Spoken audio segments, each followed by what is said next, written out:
الحمد لله رب العالمين والصلاة والسلام على أشرف الأنبياء والمرسلين نبينا محمد وعلى آله وصحبه أجمعين. أعوذ بالله من الشيطان الرجيم. بسم الله الرحمن الرحيم. إن الذين يلحدون في آياتنا لا يخفون علينا أفمن يلقى في النار خير أم من يأتي آمنا يوم القيامة اعملوا ما شئتم إنه بما تعملون بصير. إن الذين كفروا بالذكر لما جاءهم وإنه لكتاب عزيز لا يأتيه الباطل من بين يديه ولا من خلفه تنزيل من حكيم حميد.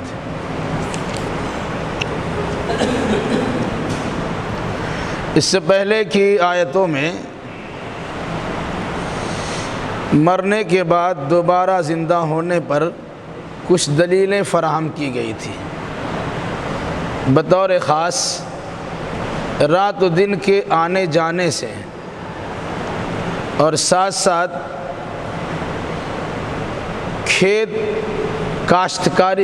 اور کاشتکاری کے ذریعے سے اس حقیقت کو واضح کیا گیا تھا کہ اگر کوئی انسان سمجھنا چاہے تو آسانی کے ساتھ سمجھ سکتا ہے کہ مرنے کے بعد دوبارہ زندہ ہونا یا مرنے کے بعد دوبارہ زندہ کرنا اللہ کے لیے کچھ مشکل نہیں ہے. روزانہ انسان رات میں سوتا ہے گویا مر جاتا ہے اور صبح بیدار ہوتا ہے گویا وہ قیامت کے لیے اٹھتا ہے. اسی لیے دعا سکھلائی گئی اللہم بسمک اموت و احیا، اے اللہ تیرے نام سے مرتا ہوں اور تیرے ہی نام سے زندہ ہوں گا. اور اٹھنے کے بعد اب دعا پڑھتے ہیں الحمدللہ الذی احیانا بعد ما اماتنا و الیہ النشور. ہر طرح کی تعریف اللہ کے لیے جس نے ہمیں مارنے کے بعد دوبارہ زندہ کر دیا اور پھر اسی اللہ کے پاس لوٹ کر جانا ہے. آئے دن انسان موت و حیات کا مشاہدہ کرتا ہے، مرنا اور دوبارہ زندہ ہونے کو دیکھتا ہے. اس مناسبت سے کہا گیا اس کو سمجھو اور عقیدہ آخرت کو مضبوط کر لو. اسی طریقے سے دوسری مثال آپ کے سامنے آئی تھی کہ انسان کھیتی باڑی کرتا ہے اور اس سے غلہ جات حاصل کرتا ہے اور اسی پر انسان کی زندگی کا گزر بسر بھی ہوتا ہے. لیکن کبھی آپ نے غور کیا کہ اس میں کسان اپنے غلہ کو یا بیج کو چھڑک دیتا ہے اور مٹی کے نیچے اسے چھپا دیتا ہے، پھر اللہ تبارک و تعالیٰ ایک دانہ سے 100 دانہ بلکہ 700 دانہ تک نکال دیتا ہے.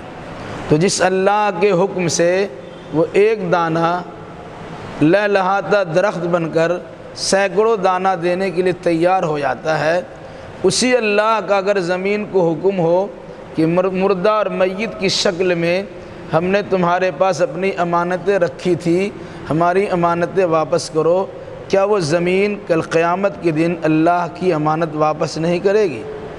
یہ دو مثالیں مرنے کے بعد دوبارہ زندہ ہونے سے متعلق دی گئی تھی. آگے کی آیتوں میں جو انسان اللہ کی آیتوں میں ٹیڑھ پن پیدا کرتے ہیں، کجی نکالتے ہیں، اگر مگر چونکہ لیکن کرتے ہیں، اس کا انجام کتنا خطرناک ہوگا اس کا تذکرہ کیا جا رہا ہے.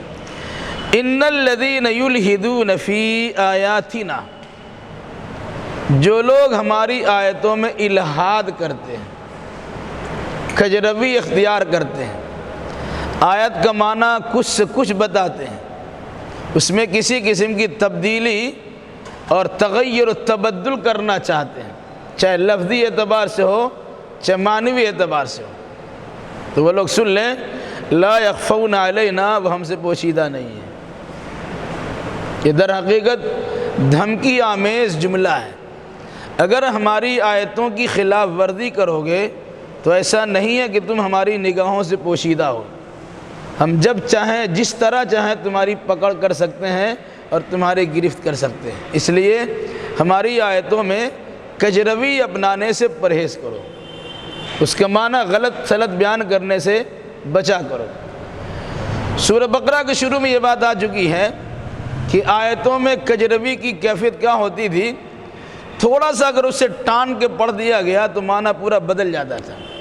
جیسے رائنا، ہماری رعایت کیجئے، ہماری طرف توجہ کیجئے، تو منافقین کہتے تھے رائنا، اے ہمارا بیوقوف اور چرواہا۔ عین کو زیر کے ساتھ پڑھنے کے بجائے عین کو یا کے ساتھ ملا کے پڑھنا شروع کر دیا، تھوڑی سی تبدیل ہے، رائنا رائنا۔ رائنا کا مطلب ہماری نگہبانی کیجئے، ہماری نگرانی کیجئے، ہمارے طرف دیکھیے، ہمارا بھی خیال رکھیے، ہماری رعایت کیجئے۔ لیکن رائنا کا مطلب ہوتا ہے اے ہمارے چرواہا، بیوقوف۔ تو اس قسم کی انداز سے قرآنی آیتوں میں لوگ تحریف بھی کرتے تھے، اس کو الہاد کہا۔ ہماری آیت میں ٹیڑھ پیدا کرنے تو لفظی ہو گیا، معنوی اعتبار سے اس کا معنی کچھ سے کچھ بیان کر دینا۔ جس معنی و مفہوم کو اللہ اس کے رسول نے بیان کرنا چاہا ہے اس کے برخلاف کو اپنی جانب سے معنی کا جامہ پہنا دینا، یہ در حقیقت اللہ کی آیتوں میں الہاد کرنا ہے، ٹیڑھ پیدا کرنا ہے۔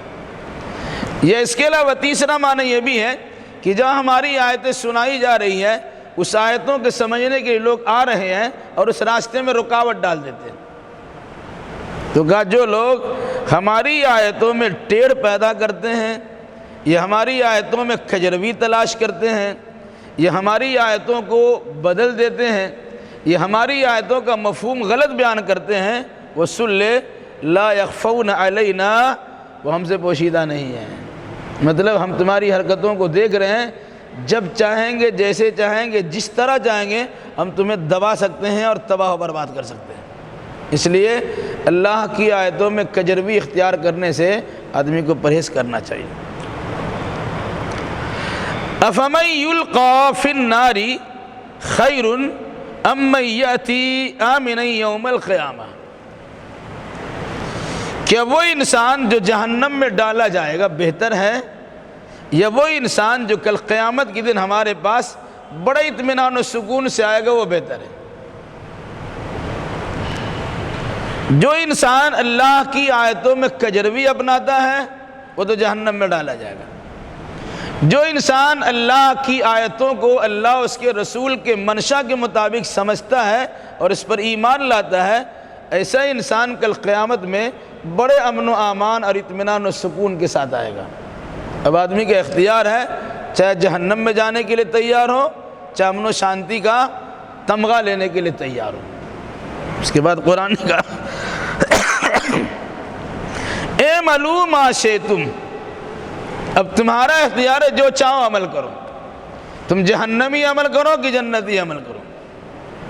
ہماری کتاب نے تمہارے سامنے وعدے کر دیا، ہمارے رسول نے تمہارے سامنے اس کی وضاحت کر دی ہے، اب تمہارا اپنا عمل ہے، تم جہنم میں جانے والا کام کرو یا جنت میں جانے والا کام کرو۔ اعملوا ما شئتم، جو چاہو تم عمل کرو، مگر سنو انہ بما تعملون بصیر، وہ اللہ دیکھ رہا ہے جو کچھ تم کر رہے ہو، اچھا عمل کر رہے ہو یا برا عمل کر رہے ہو، اللہ دیکھ رہا ہے۔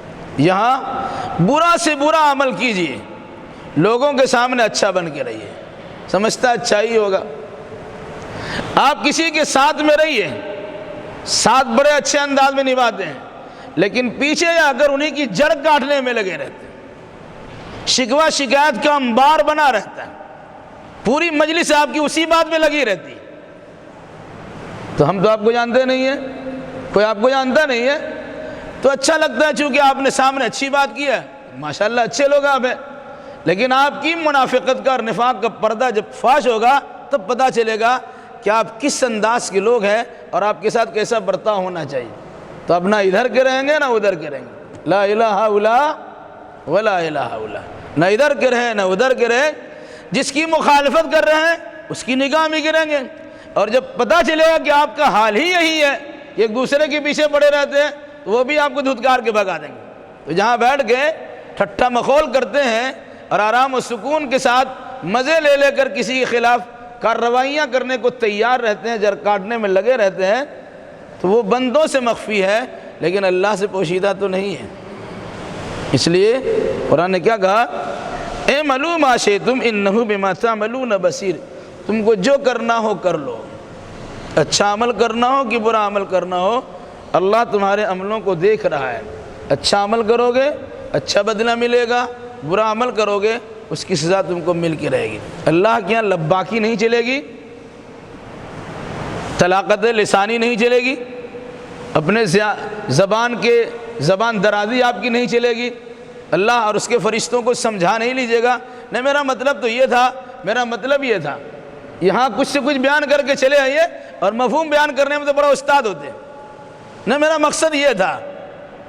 ارے لاکھ مقصد آپ کچھ رہے، عوام کی نگاہ سے اوجھل ہو سکتے ہیں لیکن اللہ کی نگاہ سے اب پوشیدہ اور اوجھل نہیں ہے، اس لیے کہ اللہ نے کیا فرمایا، انہ بما تعملون بصیر، جو تم کرتے ہو وہ اللہ اس کو دیکھ رہا ہے۔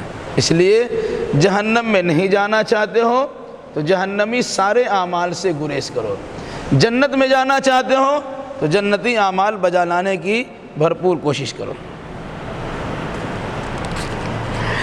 ان الذین کفروا بالذکر لما جاءہم وانہ لکتاب عزیز، یقیناً جو لوگ ذکر سے بھری کتاب قرآن مقدس کا انکار کرتے ہیں جبکہ وہ ان کے پاس آ چکا ہے، وہ اپنے انجام سے بے خبر، یہاں بریکٹ، وہ اپنے انجام سے بے خبر ہے۔ وَإِنَّهُ لَكِتَابٌ عزیز، اور یقیناً یہ کتاب تو بڑی زبردست کتاب ہے۔ مراد قرآن مجید کو اللہ نے ذکر سے تعبیر کیا ہے اور قرآن مجید کو اللہ نے کتاب عزیز سے تعبیر کیا ہے۔ ذکر سے مراد نصیحت سے لبریز، ایسی کتاب جس میں نصیحت ہی نصیحت ہے کہ اگر کوئی انسان اسے پڑھنا چاہے اور اس سے نصیحت حاصل کرنا چاہے تو بڑی آسانی کے ساتھ عبرت حاصل کر سکتا ہے، نصیحت حاصل کر سکتا ہے، کیونکہ اللہ نے کہا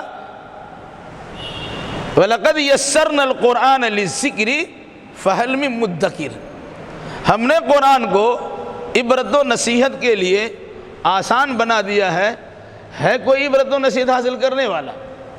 تو ذکر سے لبریز اور موعظت و اچھی نصیحت سے پر یہ کتاب جس کا نام قرآن مجید ہے، لوگوں کے پاس یہ قرآن آ چکا ہے پھر بھی لوگ اس کا انکار کرتے ہیں، اس کے ساتھ کفر کرتے ہیں۔ یہ سمجھتے نہیں ہیں کہ جس طرح اللہ کی آیتوں میں کجروی اپنانے کا انجام خطرناک ہے، اسی طرح اللہ کی آیتوں کا انکار کرنے کا انجام بھی خطرناک ہے۔ تو انکار کرنے والے لوگ اپنے انجام سے غافل ہیں، وہ ضرور ہلاک ہوں گے، وہ تباہی و بربادی سے دوچار ہوں گے۔ رہا معاملہ آپ کا الحاد اختیار کرنے سے، آپ کی کجروی اپنانے سے، قرآن میں ٹیڑھ پن پیدا کرنے سے قرآن پہ کسی قسم کا اثر ہو جائے گا تو بے فکر رہیے، قرآن میں کسی قسم کا اثر نہیں ہوگا۔ وہ تمہاری بدقسمتی ہوگی کہ قرآن جیسی کتاب سے نتیجہ حاصل نہیں کر سکے، ورنہ قرآن تو قرآن ہے، کیونکہ انہ لکتاب عزیز، وہ زبردست کتاب ہے۔ کیسی زبردست ہے؟ آگے اس کی وضاحت کی گئی، لا یاتیہ الباطل من بین یدیہ ولا من خلفہ،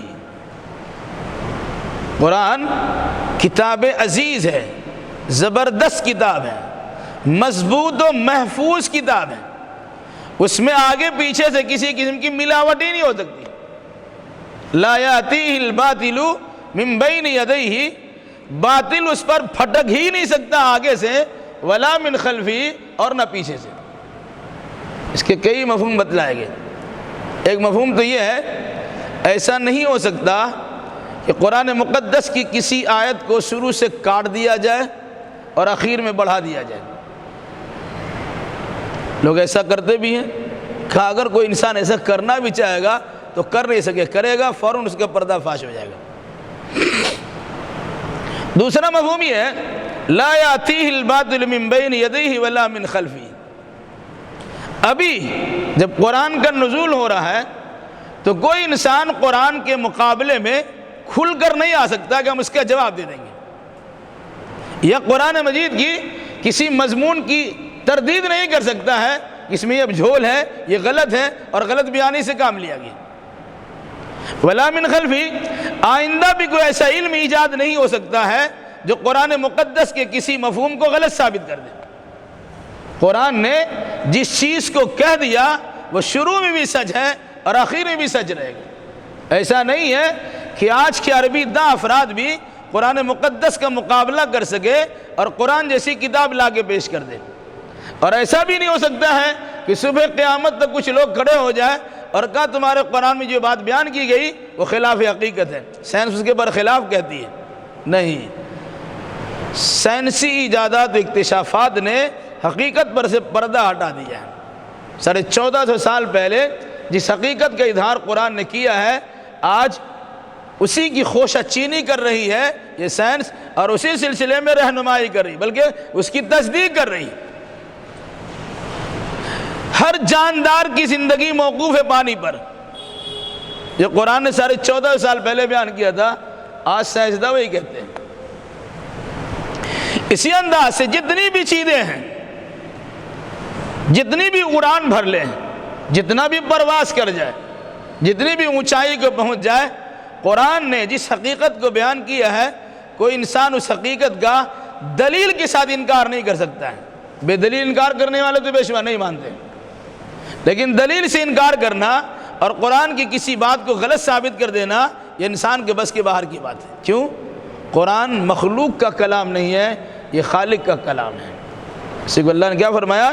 لا یاتیہ الباطل من بین یدیہ ولا من خلفہ، باطل اس قرآن کے پاس نہ آگے سے آ سکتا ہے اور نہ پیچھے سے آ سکتا ہے۔ ایک مفہوم، قرآن کی آیت کو آگے سے کاٹا نہیں جا سکتا اور پیچھے کچھ بڑھایا نہیں جا سکتا، یہ آگے پیچھے سے آنے کے مطلب۔ دوسرا مفہوم یہ بیان کیا گیا کہ کوئی انسان آمنے سامنے آ کر قرآن کی کسی بات کی تردید نہیں کر سکتا ہے، ہم اس کو ثابت کریں گے یہ قرآن کی بات غلط ہے۔ اور ایسا بھی نہیں ہو سکتا ہے کہ انسان بند کمرہ میں چلا جائے اور صحیح معنوں میں قرآن مقدس کی کسی آیت کو غلط ثابت کر دے۔ ایک مفہوم یہ بھی ہو سکتا ہے، نہ اللہ کے نبی صلی اللہ علیہ وسلم کے زمانے میں کسی نے قرآن کا مقابلہ کیا ہے، اس کا جواب دیا ہے، اور نہ قیامت تک قرآن مقدس کے کوئی جواب دے سکتے۔ اس مناسبت سے فرمایا گیا وَإِنَّهُ لَكِتَابٌ عَزِيزٌ لَا يَأْتِيهِ الْبَاطِلُ مِن بَيْنِ يَدَيْهِ وَلَا مِن خَلْفِهِ، یہ کتاب زبردست کتاب ہے، کمزور ہو تو اسے دبا دیا جائے، اس کے معنی مطلب کو بدل دیا جائے۔ اپنا ہو یا بیگانہ قرآن کے ساتھ الٹی سیدھی حرکت نہیں کر سکتا ہے، وہ سلمان رشدی ہو یا وسیم رضوی ہو، منہ کی کھانا پڑتی ہے۔ لوگوں نے تیار کرنے کی کوشش کی تو قرآن مقدس کی ایک سورہ کو سورہ بنانا، الفیل ملفیل وما ادراک ملفیل لہو خرطوم طویل، اس طرح جملہ تو بڑھ دیا، وہ سوائے تک بندی کے تو کچھ ہے ہی نہیں۔ سورۃ الفیل کا جواب لکھنا لوگوں نے چاہا، الفیل ملفیل، ہاتھی کیا ہے ہاتھی، وما ادراک ملفیل، تمہیں کیا پتا کہ ہاتھی کیا چیز ہے، لہو خرطوم طویل، اس کے لمبا لمبا سونڈ ہے۔ یہ کوئی معنی ہے؟ یہ کوئی معنی کی گہرائی ہے؟ قرآن نے بیان کیا لم تر کیف فعل ربک باصحاب الفیل، آپ نے دیکھا نہیں کہ آپ کے رب نے ہاتھی والوں کے ساتھ کیا برتاؤ کیا؟ اب ہاتھی والوں کے ساتھ برتاؤ کیا ہوا، کب ہوا، کیوں ہوا، وہ ساری تفصیلات اس میں پوشیدہ ہے۔ اب اس کو کھوجے تب ملے گا۔ جب خانہ کعبہ کو اٹھانے کے لیے ابرہہ نامی حاکم وقت نے ہاتھی سوار لشکر جرار کو لے کر آیا تھا کہ گرا دیں گے بیت اللہ الحرام کو، تو اللہ نے معمولی سا چھوٹا پرندہ کے منہ میں چنا سے بھی چھوٹا مسور کے دال کے برابر کا ایک چھوٹا سا کنکر پتھر دیا جو سمیت زہر سے بھرا ہوا تھا، وہ گرتا تھا تو ہاتھی جیسے عظیم الجثہ جانور پر جہاں گرا وہ چھید کرتا وہ چلا آتا تھا۔ وہ بم نہیں تھا، وہ ایٹم بم تھا۔ وہ ایٹم بم کی ایک مثال آج پیش کی جا سکتی ہے جس نے ہاتھی کو تباہ برباد کر دیا۔ اب اس کے جواب لوگوں نے تیار کیا، خود اسی میں سے کہا یہ کوئی جواب ہے، یہ قرآن کے معنی اس کے مفہوم کا مقابلہ کر سکتا ہے؟ کتنے کاغذ پھاڑ دیے گئے۔ ایک متنبی تھا ابو طیب متنبی، اس نے بھی دعویٰ کیا کہ ہم قرآن کا جواب، اس کو عربی پر بڑا ناز تھا، ہم قرآن جیسا قرآن لا سکتے ہیں۔ کہا ٹھیک ہمارا خرچہ برداشت کرو، ایک بند کمرہ میں دے دیا، کھانے پینے کا بندوبست کیا، اس کے اہل و عیال کی روزی روٹی کا مسئلہ حل کر دیا، وہ کاغذ لکھتا تھا پھاڑتا تھا، لکھتا تھا پھاڑتا تھا، انبار لگا دیا، وہ ایک آیت تیار نہیں کر سکے۔ کیونکہ قرآن کا مطالبہ ہے اگر قرآن کو اللہ کی جانب سے نہیں مانتے ہو تو قرآن جیسا قرآن لے آؤ۔ پورا قرآن تو بہت بڑی بات ہے، یہ نہیں کر سکتے ہو تو 10 سورہ لے آؤ۔ 10 سورہ بھی بہت بڑی بات ہے، اگر یہ نہیں کر سکتے ہو 1 سورہ لے آؤ، اور 1 سورہ بڑی بات یہ بھی نہیں کر سکتے ہو تو سنو فَلْيَأْتُوا بِحَدِيثٍ مِثْلِهِ، ایک آیت لے آؤ۔ 1450 سال سے یہ قرآن چیلنج پر چیلنج کر رہا ہے۔ جس کا دماغ عقل و شعور صحیح سالم ہے وہ اس کا مقابلہ کرنے کے لیے تیار نہیں ہے، اور جس کے اندر دیوالیہ پن پائی جاتی ہے وہ اپنی بڑبڑاہٹ کے ذریعے سے قرآن مقدس پر تھوکنے کی کوشش کرتا ہے۔ لیکن یہ بات سب کو معلوم ہے کہ سورج کو تھوکا جائے گا تو تھوک اس کے منہ پر خود گرتا ہے۔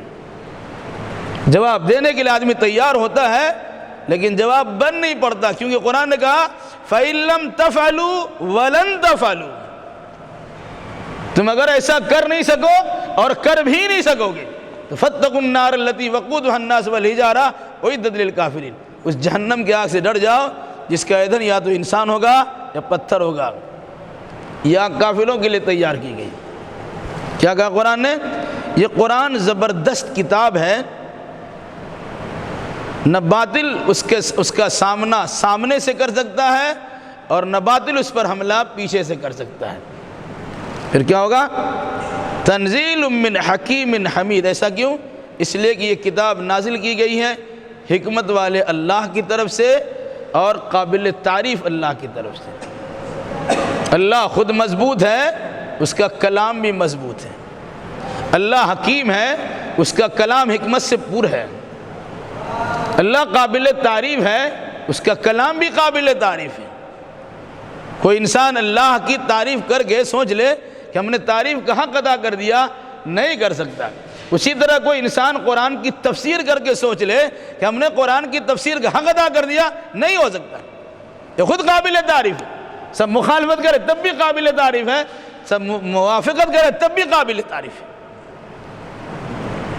وَمَا يُقَالُ لَكَ إِلَّا مَا قَدْ قِيلَ إِلَّا مَا قَدْ قِيلَ لِلرُّسُلِ مِن قَبْلِكَ إِنَّ رَبَّكَ لَذُو مَغْفِرَةٍ وَذُو عِقَابٍ أَلِيمٍ۔ اللہ کے نبی صلی اللہ علیہ وسلم لوگوں نے برا بھلا کہنا شروع کیا،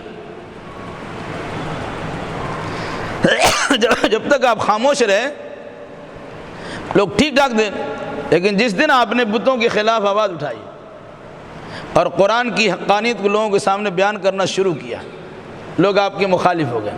کسی نے آپ کو جادوگر کہا، کسی نے آپ کو کاہن کہا، کسی نے آپ کو مجنوں دیوانہ کہا، کسی نے آپ کو بہت بڑا جھٹا کہا، سب کہہ دیا۔ تو ظاہر سی بات ہے ایک انسان 40 سال تک لوگوں کے درمیان اپنی عزت بنا کے رکھا ہو، ان کے جھگڑوں کا فیصلہ کرتا ہو، ان کی امانتیں اپنے پاس رکھتا ہو، ان میں سچائی کے ساتھ مشہور ہو، ایک بات بولنے کے نتیجے میں سب ان کے مخالف ہو گئے اور بالکل کاسا پلٹ دیا، کایا پلٹ ہو گئی، تصدیق کرنے کے بجائے تکذیب کرنا شروع کر دیا، کیسا ان کو لگ رہا ہوگا۔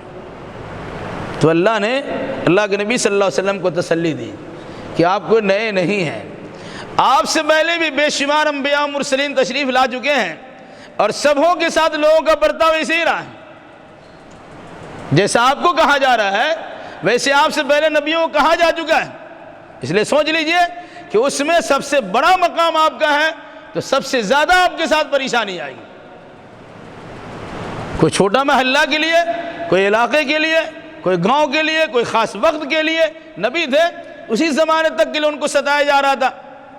آپ چونکہ قیامت تک کے لیے ہیں، آپ کا رقبہ بڑا ہوا ہے، آپ کا دائرہ کار بڑا عظیم ہے، اس مناسبت سے آپ کی مخالفت بھی زبردست ہوگی، اور ایک دو آدمی نہیں، آپ کے مخالفین ہی بہت زیادہ ہوں گے۔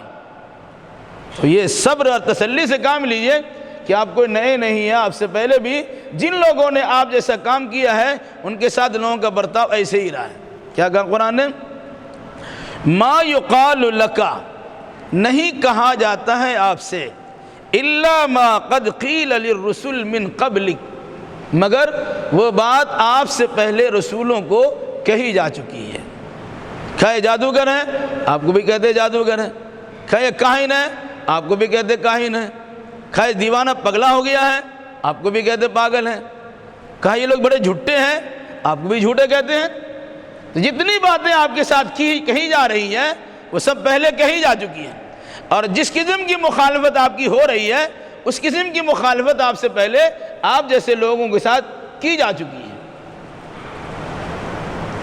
ان ربک لذو مغفرۃ وذو عقاب علیم، سنیے، آپ کا رب معاف کرنے والا بھی ہے اور دردناک عذاب دینے والا بھی ہے۔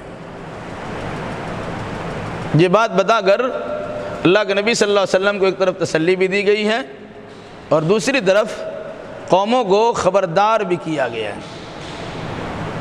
جیسی تمہاری حرکت ہمارے نبی کے ساتھ اور ہماری کتاب کے ساتھ ہو رہی ہے، ہم زبردست عذاب دینے والے ہیں، لیکن اگر تم سدھر جاتے ہو، اپنی اصلاح کر لیتے ہو اور رسول کے دربار میں آ کر معافی کے طلبگار ہو جاتے ہو، اپنے آپ کو ایماندار بنا لیتے ہو، تو اللہ تبارک و تعالیٰ معاف کر دینے والا بھی ہے۔ دونوں راستہ ان کے سامنے رکھا گیا، بخشش چاہتے ہو تو ایمان لے آؤ، اور اگر عذاب مبتلا رہنا چاہتے ہو تو اپنی حرکت پر قائم دائم رہو۔ اللہ کے نبی صلی اللہ علیہ وسلم سے کہا گیا آپ کو بے فکر رہنا ہے، آپ کو گھبرانا نہیں ہے، بلکہ یہ سوچنا ہے کہ جس جگہ آپ نے قدم رکھا ہے، آپ سے پہلے اس کام کو جن جن لوگوں نے بھی کیا ہے ان کے ساتھ لوگوں کا برتاؤ ایسے ہی رہا ہے، تو آپ کو تھوڑی تسلی ہو جائے گی کہ ہم کوئی نئے نہیں ہیں، ہم سے پہلے ایسا برتاؤ لوگوں کے ساتھ کیا ہے چکے۔ آج بھی جو انسان حقیقت پر مبنی گفتگو کرتا ہے اور اللہ اس کے رسول کے فرمان کی صحیح بدعت کرتا ہے، اپنے لوگ بھی ان کے مخالف ہوتے ہیں کہ ان کی دکھتی رگ پہ انگلی رکھ دی جاتی ہے، دوسرے لوگ بھی مخالف ہوتے ہیں کہ ان کی روزی روٹی پہ اثر پڑ جاتا ہے۔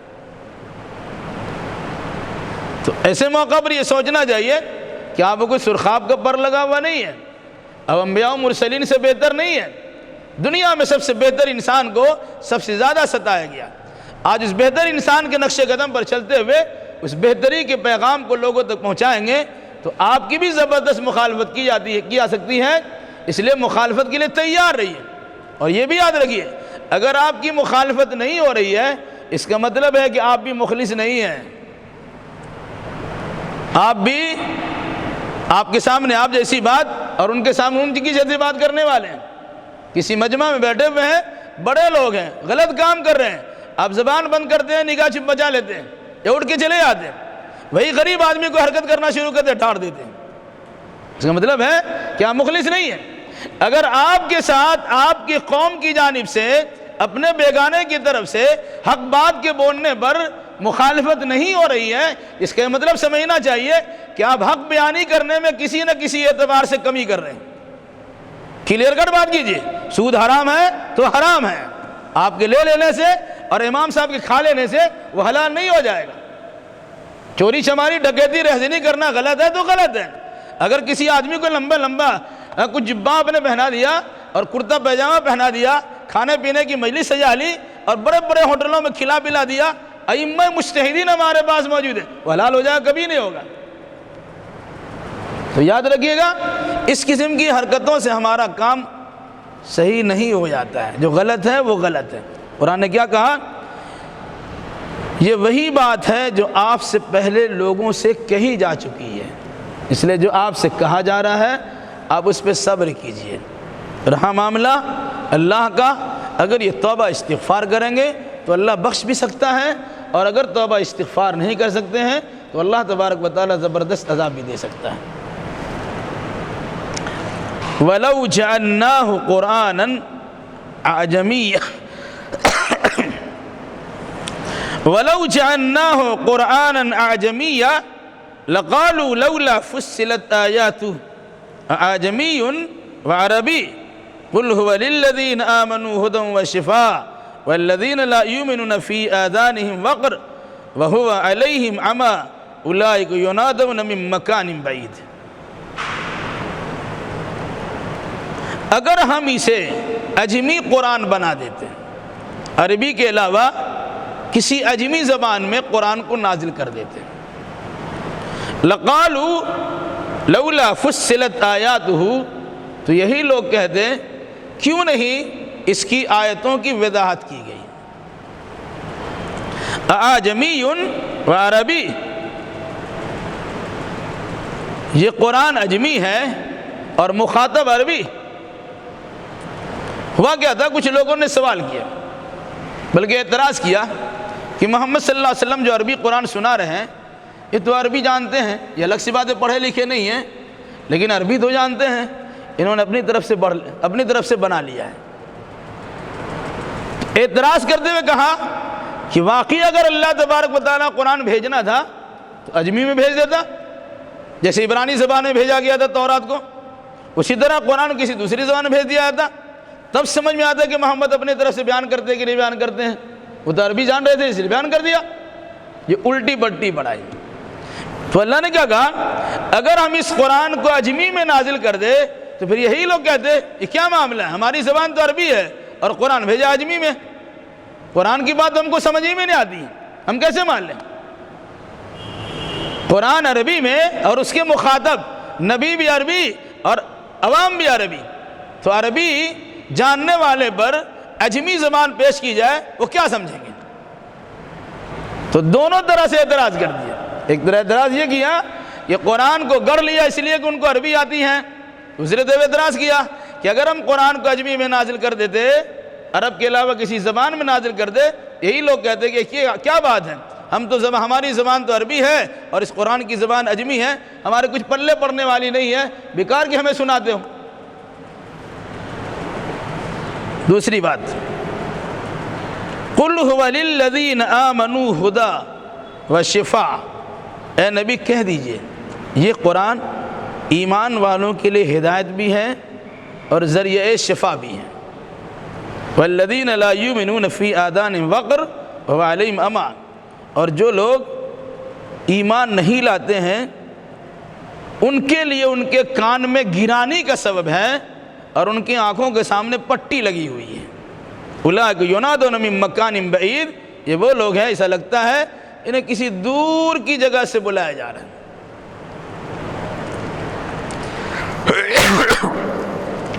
ایک طرف قرآن کو عوام کی طرف سے شکایت کرا کر اجمی قرآن کہلوا کر قرآن کی تعظیم و تکریم عربی زبان کی وجہ سے بیان کرا دی۔ کیوں؟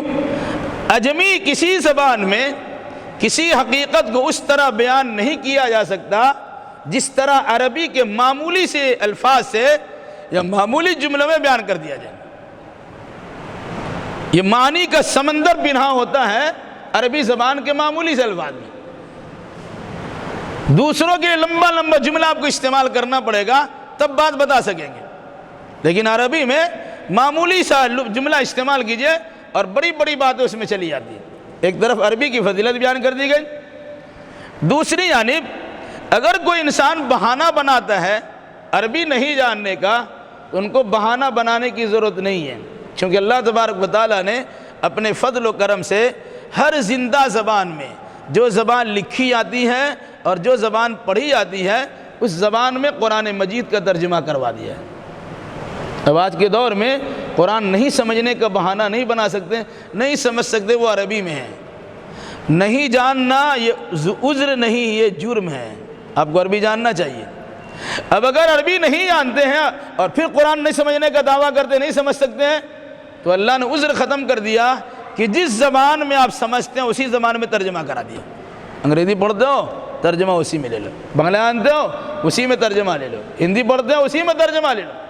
یعنی کون سی زبان ہے جو لکھی پڑھی جاتی ہے جس میں اللہ تبارک و تعالیٰ نے قرآن مجید کا ترجمہ نہیں کروا دیا اور وافر مقدار میں بآسانی لوگوں تک پہنچا دیا۔ اب آنکھیں بند کر لے تو الگ سی بات ہے، کسی کی آنکھ پہ پٹر لگ جائے، کسی کے کان میں ٹھیپی پڑ جائے، اب قرآن ان کو سناتے رہیے، کان بند کر رکھے روی ڈال لیا، انگلی ڈال لیا تو آواز تو نہیں آئے گی، یا قرآن کس آیت ان کے سامنے رکھیے، آنکھ پہ پٹر پڑا ہوا اس کو دکھائی تو نہیں دے گا۔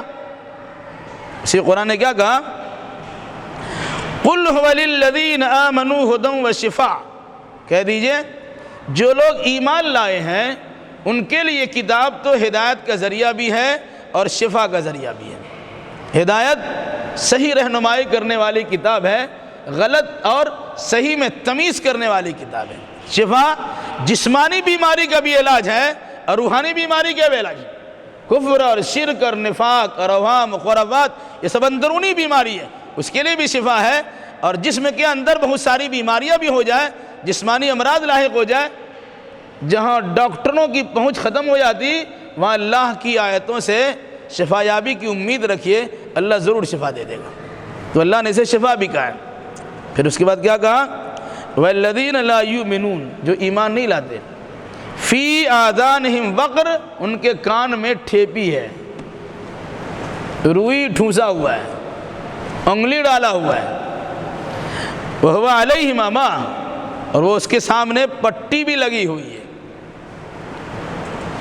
ایک انسان بہرا نہیں ہے، اندھا ہے، راستہ دیکھتا نہیں ہے، پوچھے گا بھائی ذرا ہم کو راستہ بتا دو، آپ نے کچھ بولا، کان سے وہ سنا، دایاں بایاں اپنا راستہ لے لیا۔ ایک آدمی بہرا ہے، اندھا نہیں ہے، اس کو راستہ دکھتا ہے، اپنا آرام سے چلا جائے گا۔ لیکن ایک آدمی بہرا بھی اور اندھا بھی ہو، وہ راستہ معلوم کیسے کرے؟ کسی سے پوچھے گا تو سنائی دے گا نہیں، کوئی ڈائریکشن بتائے گا دائیں بائیں جاؤ تو سمجھے گا ہی نہیں۔ تو جو انسان اندھا اور بہرا دونوں ہو جائے، اس کو جب راستہ، عام راستہ نہیں ملتا ہے تو دین کا راستہ کیسے ملے گا؟ اس لیے اگر کتاب اللہ سے صحیح راستہ اختیار کرنا چاہتے ہو تو اپنے کان کے ڈانٹ اور گرانی کو ختم کرو، اور اس میں جو رکھا ہوا ہے روئی ٹھوسا ہوا اسے نکال کے باہر پھینکو۔ اور جو آنکھ کے پہ تمہارا پٹر لگا ہوا ہے، پٹر کی کئی شکل، ایسا نہیں کہ کچھ لگا دیا تب بھی پٹر لگا ہوتا ہے۔ کبھی کبھی آدمی اس کی آنکھ کھلی رہتی ہے، اس کو دکھائی نہیں دیتا، کیوں؟ وہ دوسری دنیا میں گم ہوتا ہے۔ اب اس کے سامنے سے گزر جائیں گے، ہاتھی گزر جائے پتہ نہیں چلے، کیوں؟ وہ کھویا ہوا ہے، وہی پٹر ہی لگا ہوا ہے۔ تو قرآن اس کے سامنے سنائی جائے، وہ سننے کے لیے تیار نہیں ہے۔ قرآن کھول کے ان کے سامنے رکھا جائے، وہ دیکھنے کے لیے تیار نہیں ہے، تو فائدہ کہاں سے اٹھائیں گے؟ ایسا لگتا ہے اولئک ینادون من مکان بعید، یہ وہ لوگ ہیں جنہیں دور کی جگہ سے پکارا جا رہا ہے۔ ظاہر سی بات ہے اب قریب میں ہوں۔ آج کل موجودہ دور میں موبائل استعمال کرتے ہیں، کان میں ٹھونس کے رکھا ہے، گاڑی آپ کو ہرن دے رہی ہے، سنا ہے ٹھوکر مار دیا، گھر والے آپ کو بلا رہے سنو، وہ سنتے ہی نہیں ہے۔ آنکھ تو موبائل میں لگی ہوئی ہے اور کان میں آپ کا کچھ اور پڑا ہوا ہے، سنتے ہی نہیں ہے۔ قریب کے آدمی بھی زور سے پکارے گا تو ایسا لگے دور سے کوئی آواز آ رہی ہے۔ جب دور سے کوئی آواز آتی ہے تو کچھ سنا بھی جاتا، کچھ نہیں بھی سنا جاتا۔ کہا قرآن اتنا قریب سے ان کو سنایا جا رہا ہے، لیکن ان کے کان میں ڈانٹ گڑ رکھا ہوا ہے، گرانی رکھی ہوئی ہے، اور ان کی آنکھ کے سامنے پٹر لگا ہوا ہے۔ قرآن کی آواز انہیں سنائی جاتی، ایسا لگتا ہے کہ دور کی کوئی آواز آ رہی ہے، کچھ سنا کچھ نہیں سنا۔